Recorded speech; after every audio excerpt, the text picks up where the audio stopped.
La teoría del Big Bang.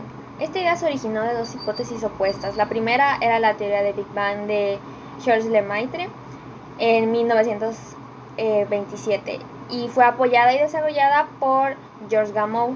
La segunda posibilidad era el modelo de la teoría del estado estacionario de Fred Hoyle, según la cual se genera la nueva materia mientras las galaxias se alejan entre sí. También es conocida como la teoría de la gran explosión. Es la que sostiene que el universo, tal y como lo conocemos, se inició hace miles de millones de años en una gran explosión. Toda la materia existente del universo actualmente está concentrada en un solo punto. Desde el momento de la explosión, la materia comenzó a expandirse y aún lo está haciendo en la actualidad. Los científicos no pueden parar de repetir que el universo está en continua expansión. Por ello, la teoría del Big Bang incluye toda la teoría del universo en expansión. La materia almacenada en un solo punto no solo comenzó a expandirse, sino que también comenzó a formar estructuras más complejas. Nos referimos a los átomos y las moléculas, que poco a poco fueron tomando organismos vivientes. La fecha de inicio del Big Bang la han estimado los científicos. Tuvo su origen hace aproximadamente 13.810 millones de años. Durante esta etapa en la que el universo recién se estaba creando, se le denomina universo primigenio. En él se supone que sus partículas tenían una enorme cantidad de energía. Con esta explosión se formaron los primeros protones, neutrones y electrones. Los protones y neutrones se fueron organizando en núcleos de átomos. Sin embargo, los electrones, dados su carga eléctrica, se organizaron alrededor de ellos. De esta forma se originó la materia. Teoría nebular. Orígenes en el siglo XVII de la mano de Descartes, aunque fue Emmanuel Swedenborg, Emmanuel Kant y Pierre-Simon Laplace los que un siglo más tarde avanzarían en su formulación. De acuerdo a ella, la creación del sistema solar se produjo así.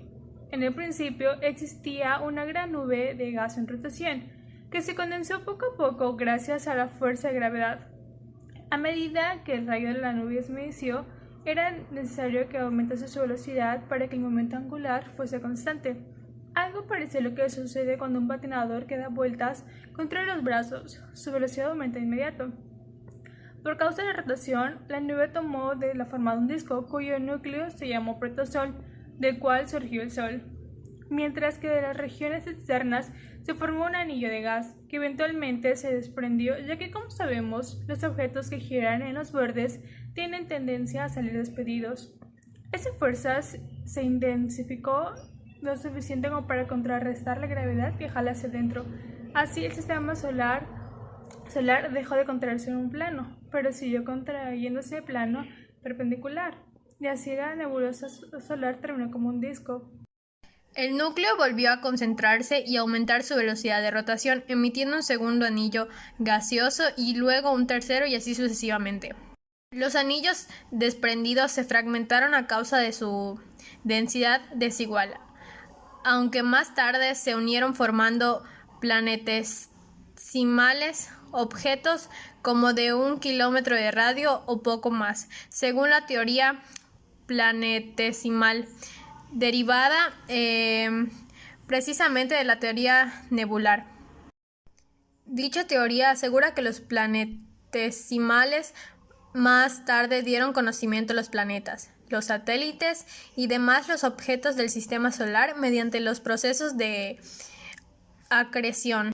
Con el tiempo, el viento solar desplazó el gas remanente del espacio entre las órbitas planetarias y todo quedó tal como lo vemos hoy en día. En síntesis, la teoría nebular de Laplace de la formación del sistema solar nos cuenta cómo una nebulosa se contrabajo bajo la influencia de su propia gravitación y su velocidad rotacional aumentó hasta que colapsó en un disco en la cual se formarían los planetas. Este sencillo modelo explica toda una serie de curiosas coincidencias que se dan en nuestro sistema solar que tanto sorprenderían a los científicos de este siglo. 1. Las órbitas de los planetas están todas en el mismo plano que la órbita de la Tierra, llamado el plano de la eclíptica, que es además el plano ecuatorial del Sol. 2. Las órbitas son esencialmente circulares, elipses de excentricidad muy baja, con la excepción de Plutón, descubierto en 1930, que es considerado un planeta más por cuestiones políticas que por astronómicas. 3. Todos los planetas y satélites tienen el mismo sentido de rotación, denominado directo, alrededor de su cuerpo central y alrededor de sí mismos, salvo alguna excepción, al igual que el Sol. Además, la práctica mayoría de los asteroides y la mayor parte del cometa giran también alrededor del Sol en sentido directo. Este modelo tenía el mérito de explicar todas las coincidencias de la lista anterior y estaban todos de acuerdo con la mecánica newtonia. Sin embargo, dos grandes objeciones al modelo aparecieron a finales del siglo XIX. En primer lugar, James Clerk Maxwell, 1931 a 1979, demostró que según estaban estableciendo el modelo de Laplace, era difícil explicar la creación de un planeta a partir de un anillo de planetoides.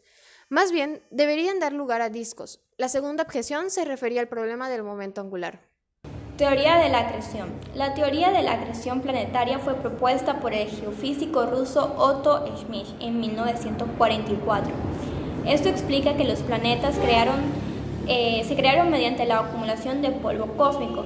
La Tierra se había formado mediante un proceso de acreción de materiales cósmicos hace unos 4.600 millones de años. En sus primeros momentos, todo habría sido muy diferente a lo que hoy se ve a diario en la nave de la vida.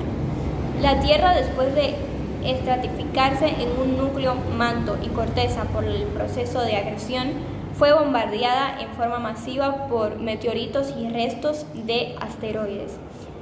Este proceso generó un inmenso calor interior que fundió el polvo cósmico, que, según los geólogos, provocó la erupción de los volcanes. Después de muchos millones de años, se habría formado mediante distintos procesos los océanos, la atmósfera primigenia y la vida, primero las aguas y luego en el resto de la Tierra. La teoría sugiere que el polvo proviene de la explosión de una supernova de una estrella gemela del Sol actual. Puede demostrarse que habrá una tendencia máxima para que puedan formarse los coágulos de polvo en ciertas condiciones. Puede también demostrarse que una vez que los coágulos han alcanzado un diámetro de unas 100 millas, la tasa de crecimiento aumenta rápidamente debido al aumento de la atracción gravitatoria de la masa. Los coágulos con un diámetro menor de 100 millas tienen la misma probabilidad de crecer como de romperse debido a la debilidad en la atracción gravitatoria que tienen para atraerse a otras partículas adicionales. Es bastante probable que unos pocos coágulos crecieron muy rápidamente a expensas del resto y podrían incluso haber aumentado su velocidad de rotación alrededor del Sol, así como la velocidad de giro alrededor de su eje. Esto pudo entonces producir una ruptura parcial, dando origen a los satélites. La teoría del universo estacionario fue propuesta a mediados del siglo XX por el físico y astrónomo británico James Jeans. El precepto fundamental de esta teoría es que la disminución de la densidad que el universo experimenta en su constante expansión se complementa con la creación constante de una nueva materia a un ritmo casi imperceptible, a un protón al año por cada 3 kilómetros cuadrados del universo. Esto quiere decir que el universo presenta propiedades generales constantes, invariables y en tiempo y espacio, por lo que su origen tiende al infinito en el pasado, con un ritmo de expansión exponencial. Es decir, que esta teoría sostiene que el universo nunca tuvo un origen, sino que siempre fue lo que es hoy. Esta formulación surge a partir del llamado principio cosmológico perfecto. Sostiene que dada una escala lo suficientemente grande, el universo presenta simplemente las mismas propiedades sin importar desde qué punto o qué porción específica la observemos. Y también a partir de la ampliación de la teoría de la relatividad general de Einstein. Posteriormente, a ser propuesta por James Jeans, fue revisada en 1948 por los especialistas Fred Hoyle de Reino Unido, Thomas Gold de Australia y German Body, que es un austro-británico, entre otros científicos. Hoy en día no se le considera un modelo físico vigente, sino parte de la historia de la cosmología moderna.